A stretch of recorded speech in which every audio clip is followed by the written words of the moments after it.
Kaya pala napakadaming magagandang feedback ang Lara ice cream na to kasi naman talagang napakasarap mga mi. Pwedeng-pwede siyang gawing coke float at malambot siya pag naging ice cream. So patok na patok sa mga bata mga mi. Kaya yung in-order ko na 1 kilong Lara ice cream, vanilla flavor yung tinesting ko dyan mga mi. So nag-try muna ako ng 2 cups of cold water at 2 cups of Lara ice cream. So yung guys, ginamitan ko lang siya ng mixer. So kailangan makuha niyo yung tamang consistency na gusto niyo talaga siya. And then konting mix, kailangan hindi rin masobrahan sa pagmi-mix. So tatansyahin niyo lang.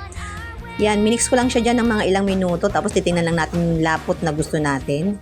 So ganun lang, sobrang sarap talaga mi. Alam niyo ba yung feedback sa mga bata?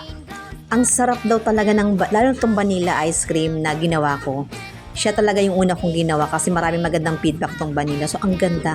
Ang ganda ng consistent niya. Tapos, napakasarap. Hindi nakakaumay. Sakto lang. Tapos, hindi siya matigas. Hindi siya nag-icy.